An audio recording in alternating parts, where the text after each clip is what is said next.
State campus has some popular restaurants facing an uncertain future, and a school in Joplin is serving disabled students will close its doors for good at the end of the school year. KOAM News at 10 is next. Demolition is well underway at the Plaza Shopping Center, and businesses are looking for their next steps. I'm Samantha Walker, and I'll have that story coming up. Plus, Freeman Health System announces a big expansion in southeast Kansas for cancer treatment, and a school in Joplin serving students with disabilities will soon close its doors. We'll tell you why. The 4 states' most watched news starts now. Demolition is underway across from the Pitt State campus with new development on the way. But some popular restaurants like Guadalajara and Kuzoku face an uncertain future. This is KOAM News at 10. I'm Dow Quick. The former Plaza Shopping Center housed several businesses, some of them for decades. Only 3 remain in operation. But for how much longer? KOAM Samantha Walker spoke with one restaurant that says they're still looking to their next steps. This is the current state of the Plaza Shopping Center, where Crossland Construction is working on tearing down several buildings. What they're seeing is their vision for a mixed-use development that would serve both Pitt State and the broader community. Crossland says the buildings are at the end of their life cycle, but tenants still under lease will remain in place. For those businesses like Kuzoku, Sushi, and Hibachi, there's a lot that's unknown right now. Our lease is still going on until next year, end of February. So I'm not sure if they're willing to give us like a little bit more of time, but we'll see. We keep trying to ask them, but they say there's nothing. They don't heard anything yet from the CAO. The restaurant says they love this location and that it's great for business when students come back to school. Now they aren't sure of their future in Pittsburgh. We've been trying to find another location in Pittsburgh area. Even our customer, they've been trying hard to help us to find some space, but we couldn't find any yet till now. So it's kind of really struggle here. As the business tries to find a future home in Pittsburgh, they're working on opening a new location in Joplin by the beginning of October, but they would love to serve both communities. This is our first business here, and it's kind of sad if we have to, to let it go. And they say their customers want them to stay as well. Most of the customers been asking us, where are we going to move? And we tell them the truth. I mean, we've been struggling to find a place. We love to stay in Pittsburgh, but as you can see, it's hard to find like a commercial space. Reporting in Pittsburgh, Samantha Walker, KOAM News. Crossland adds the Plaza Shopping Center has a long and special history in Pittsburgh. The company says they want to honor that legacy by making sure what comes next is something everyone can be proud of. Freeman Health System green lights a massive expansion for a cancer treatment facility in Pittsburgh. That project will greatly reduce travel time for many patients seeking treatment. It adds 12,000 square feet to the existing Freeman Physicians Group facility. Freeman says the facility will provide new state-of-the-art diagnostic equipment, expanded chemotherapy and radiation treatment, and an in-house pharmacy. That project is tentatively scheduled for completion in late 2026. Let's check in with meteorologist Lindsay Gaffney now for our first look at the weather. Well, today's temperatures were pretty average for where we should be this time of year, with our high reaching 90 degrees and our low about 67 early this morning. Now we stay pretty consistent like that for the next couple of days, Friday and Saturday. We also have a pretty nice evening tonight and a good day tomorrow. We've got mostly clear skies, a few clouds out there. Now tomorrow is going to be pretty similar, mostly sunny skies, a tad bit warmer, a couple of degrees. We're getting into about 91, 92. Few clouds and a northerly wind to start our day, but we also have a southerly wind shift that's going to bring temperatures up a bit more on Saturday. Now, luckily for us, Saturday we also have some rain chances. As you can see, isolated shower chances. So we're not getting into this scattered shower chances. Just some isolated storms for Saturday afternoon that are going to bring temperatures down to the 80s on Sunday. I'll have those details coming up. See you soon. 12 schools across Missouri, all dedicated to serving students with disabilities, are preparing to close their doors permanently. Those include College View State School in Joplin. The Missouri Department of Elementary and Secondary Education cites staffing shortages, competitive salary for teachers, and aging facilities as key reasons behind the shutdowns. We have the same levels of salary across all 34 of our buildings. And of those 34 buildings, some are in rural areas where a $48,000 new teacher starting salary is outstanding, but their neighborhood school may be starting teachers at $52,000 and we're not competitive at all. College View State School will close its doors at the end of this academic year in May. A property rezoning notice is making some Grove, Oklahoma residents unhappy. The notice is at a vacant property on 55th Street, which could be reclassified from residential to commercial use. So an RV park could be built there. The sign is supposed to share information about an upcoming public meeting. However, some neighbors say the sign is too small to notice. It's a notice, and the notice is typically posted, and that's per the state statutes that you put out there. So it's not necessarily a sign as much as it is a notice of a rezone. That's not all the neighbors are unhappy about. You can read about more on our website. Road work ends for an intersection on Joplin's busiest street. We're going to have that story coming up. But up first, the president and the takeover. President Trump touts his federal takeover in the nation's capital. I'm Erica Brown with more on Trump's crackdown on crime and a new crackdown on legal immigration. President Trump paid a visit to law enforcement and National Guard troops enforcing his crackdown on crime in the nation's capital. Erica Brown has the latest. After declaring a public safety emergency last week, President Trump thanked law enforcement and National Guard troops carrying out his crackdown on crime. We've had some incredible results. The results have come out, and it's like a different place. It's like a different city. It's the capital. It's going to be the best in the world. The White House says more than 600 people have been arrested in the district since the federal takeover began.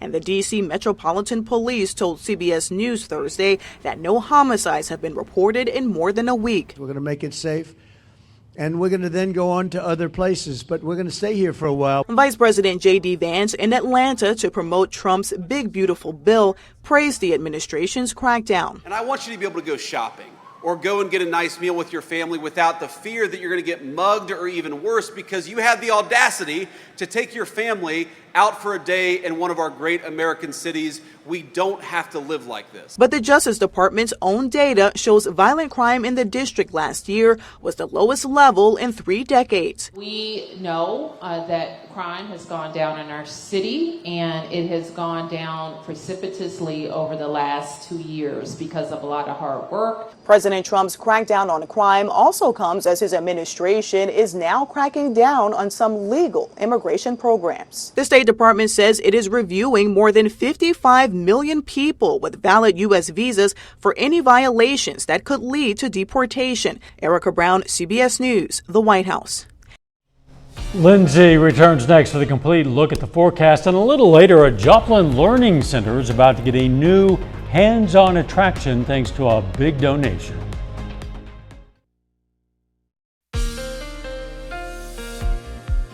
Overall, today was a really nice day with temperatures in the low 90s. That's a definite change of pace from what we've seen over the last couple of weeks. This season, we've been pretty warm with upper 90s being our average temperatures and our highs or our high heat index in the hundreds. Now, over the next couple of days, we get to enjoy just some more mild summer temperatures. If you still enjoy the heat, it's going to be a little bit more manageable tomorrow and even into Saturday as well. Temperatures are not the only thing. We also have mostly clear skies, as you can see, for the rest of the evening tonight. We've got mostly clear skies all night. Temperatures dropping down into the 70s and then getting down into the mid 60s, which is a few degrees below average. So a little bit of a cooler start to our Friday. Now, a little bit warmer for the afternoon, only a couple of degrees, 91, 92. That's slightly above average, but it's at least going to feel like it. It's going to be our future feels like, or our heat index, right on par with our actual temperature out there. So it's going to feel like upper 80s in our northern counties and even in our eastern counties. Joplin about 90, Pittsburgh 88. 91 in Independence, 92 out there in Grove, Anderson, Veneta as well. So Friday afternoon, a little bit warm, but not as hot as it could be. We do have a southerly wind that's going to bring in a bit more moisture into the area by Friday morning. Now, once we move into Friday afternoon, still seeing mostly clear skies, a few clouds. But thankfully on Saturday we get some rain chances. Now these storms are starting off a little bit stronger as they move in from our western side, really only making it into Kansas, Oklahoma, not quite making it into the Joplin area. This is going to be early afternoon on Saturday, so about 12 to 1 p.m. is when these storms start. Now again, like I said, not really making it out to the Missouri side. You can see where it kind of just clips off right along I-49. Now it's going to continue to push further south the rest of Saturday and into Sunday, back to sunny skies. And that northerly wind really brings our heat risk down and our temperatures down. So today we saw that minor risk as we head into Friday and Saturday. Pretty similar, both seeing that minor risk, moderate risk, a little slightly into our Missouri counties and Arkansas counties as well. But as that front passes Sunday, we're in a little to no heat risk in our northern counties. Monday and Tuesday, it just gets better and better. Little to no heat risk for the next week, because temperatures are getting down into the upper 80s on Sunday, but 70s Monday and Tuesday, low 80s for the rest of the week. And we also have rain chances that are going to be cooling us down as well. Plus, we could definitely use some rain due to just drought conditions. So we get a nice little taste of fall next week. Unfortunately, back to warmer temperatures after that. Lindsay, thanks. Construction has ended at the heavily traveled intersection of East 15th Street and Rangeline Road in Joplin. However, drivers are asked to be aware that when they're driving through the area as work continues with the installation of sidewalks and curbs. The city says it appreciates the community's patience during the project. Some drivers in Jasper County might want to look for a detour in the coming weeks. MoDOT crews began work today on Route 171 at Route 96.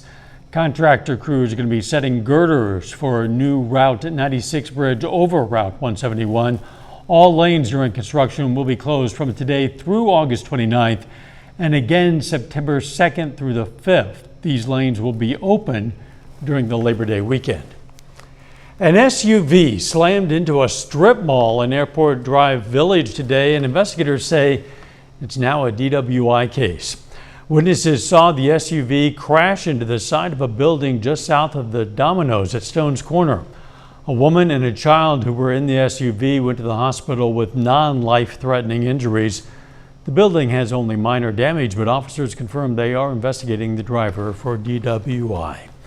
Still ahead, the Quapaw Wildcats enter the 2025 season with a chip on their shoulder after missing the playoffs last season. And the Grove Ridge Runners have a new man at head coach. Sports Director Ryan Blank has those stories and more coming up.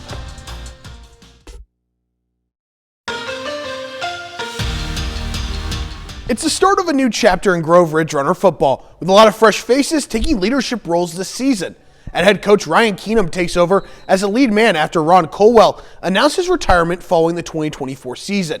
The former high school Broyles Award winner understands the Ridge Runner football history and traditions growing up in nearby Colcord. As Keenum enters his first season with Grove, he is focused on continuing the legacy of the program while adding his flair and style to the mix. Very blessed and fortunate to follow a great head coach in Ron Colwell. He's been great throughout the transition, has been very helpful to me. So I'm just trying to build on a lot of things that he did, but then also make it my own. You've got to tell coaches all the time when they get into this business, you've got to be who you are. You can't try to be something you're not. I think the kids know that I'm going to demand a lot from them, but I'm also going to love on them. All right, tell them when they do well and try to help them get better, and that's just something I want them to know. We're always going to be a family. We're always going to have each other's backs, and that's how we're going to play on the field. It's great to have a coach like him. He loves the community and loves us. He'd do anything for us, and it's just great. It doesn't stop at head coach either, as there's more fresh faces to this Ridge Runner team that will feature a new-look offense, led by new offensive coordinator Warren Kirk. Alongside Kirk will be Colby Watson, who takes over at quarterback. But despite a lot of new on the offensive side of the ball, Grove is confident that this offense will be a strength this year, spreading the ball across the entire field.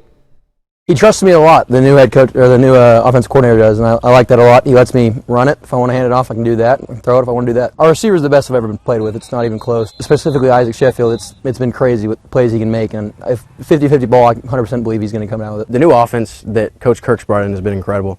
It just spreads the ball out along the whole field. We have positions everywhere that are going to dominate whether they have the ball or not. Now, we kind of have the same offensive philosophy. We want to get the ball into a lot of our skill players, make the defense defend the whole field. We use a RPO-based offense, so, we're going to take what the defense gives us, and we've got the players to do it. Grove kicks off their 2025 season at home with a rivalry matchup against Veneta on September 5th. The Quapaw Wildcats enter this season with a chip on their shoulder after missing the playoffs a year ago for the first time in years. Following a 3-7 record in 2024, the Wildcats have been motivated all season, showing up each day with a mindset to improve and forget last season. And while there's a lot of youth on this year's Quapaw roster, it's the senior class that has led the way and is eager to get back to the postseason.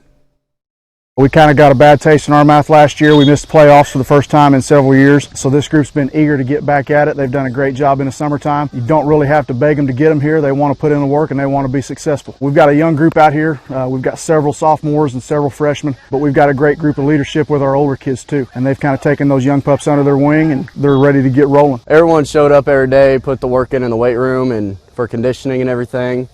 Came out and worked our butts off, hoping for it all to show out on the field this year. Senior year, just kind of hoping for the best, go out there, have fun, play your heart out, and do my best. While the X's and O's are key to any team's success on the field, the Wildcats believe that their team chemistry will be their biggest strength this season. And after growing up and playing sports together, Quapaw is ready to showcase their connection on the field and use it to have a winning season. We've all grown up together. Like, nobody was really moving except for our running back, and we've been best friends since elementary school, and the guys that haven't been here our whole life, we've played other sports with them through travel teams, and it's all just brotherhood, honestly. I can look at somebody and tell if their head's down, or I can just tell by looking at somebody by the look on their face if they're about to go off or if we're about to walk in. We've all been best friends for a long time, all grew up together and everything, so whenever you have good chemistry, it makes a good football team. Quapaw opens the season next Friday, August 29th, on the road in a battle of the Wildcats against Salina. The 30th edition of the Pigskin Preview is live, and you can scan the QR code on your screen. You can head to koamnews.com/pigskin or download our free KOAM News mobile app to view it. While you're there, you'll see the logos for all the teams showcased in the preview, ranging from the high schools in Missouri, Kansas, and Oklahoma, to the junior colleges and universities in our region. You'll see quotes from coaches, schedules, season outlooks, and much more. And as the season starts, you'll find our live scoreboard to keep you updated on the action every Friday night. You'll also find highlights as we hit the ground running to area games this season. In recent weeks, Thursdays have been the days of rest for the Royals and Cardinals, but not today, as the Royals wrap up their series with the Rangers, while the Cardinals begin their series with the Rays. Royals looking to secure their 4-game set against the Rangers with a win, and they get it, defeating Texas 6-4 this afternoon. It was the bottom third of the order, Nick Lofton, Luke Maley, and Tyler Tolbert fueling the offense as each drove in a run, including a long ball from Lofton. And folks, there may not be a hotter hitter on the planet right now than Vinny Pasquantino, as he hit another home run, his 4th straight game going yard. Royals, they've won 8 of their last 10 games, and are only 2 games back of a wild card spot. Cardinals continuing their Florida road trip, opening a 3-game set against the Rays with a 7-4 win. It was the top of the order for them, leading the way, combining for 5 RBIs, led by Alec Burleson's 2-run single and Wilson Contreras' solo home run. St. Louis, they're only 4 games back of the final wildcard spot, in the National League. It's not even September yet, and these playoff races, the wild card races, they are heating up. And as the Royals and Cardinals get closer and closer to those teams ahead of them, you know those other teams are feeling the pressure. They hear those footsteps behind them. And we're starting to see it now. Seattle's starting to lose. The Mets starting to lose. They're feeling the pressure a little bit. Let's go Royals and Cards. We'll be right back. Temperatures over the next couple of days, low 90s with our overnight lows in the 60s, upper 60s to low 70s both days. Now, once we get into Saturday afternoon, we have some rain chances that are going to start to cool us down on Sunday, upper 80s, but Monday and Tuesday, upper 70s and 80s for the rest of the week. Lindsay, thanks. Hey, if you're looking for events right here in the 4 states, whether it's, say, fun family events, community events, whatever, but you don't know where to turn, well, we've got you covered. This handy QR code will take you straight to the events page of our website, KOAMnewsnow.com. Just scan it with your phone. You can do it right now. You'll find information on all kinds of events right here in our area. The events page at KOAMnewsnow.com. This event happened today in Joplin. A STEAM Learning Center added a fun new interactive centerpiece. The Schroeder Family Explorium on South Main Street plans to install a Rube Goldberg Miracle Machine, as it's called. It'll be the centerpiece for its north wing. The Miracle Machine is an interactive chain reaction play panel that teaches kids cause and effect, fine motor skills, and STEM principles in a whimsical and engaging way, they say. The permanent installation is possible thanks to that great big check there, a $10,000 grant from the Arvest Foundation. The Schroeder Family Explorium is meant to be shared, and we're excited to have this installation as part of this program to share it with the community. And if I could encourage area residents, one thing, it would be to come out and support the Schroeder Family Explorium because it's incredible to have it here in our area. The permanent installation is set to debut along with the grand opening of the Explorium in the fall. Always looking for things to do with the family, with the kids, with the grandkids, and there's another one. Final sports note. Pigskin Previews Live. If you haven't seen it, make sure to go out, take a look at it. We have a lot of teams, including colleges, high schools, and then all get serious next week. Start of Missouri and Oklahoma football. Can't be more excited. It's a great way to build excitement for and then follow the season. Morning show starts at 5 a.m. Let's make it a great tomorrow.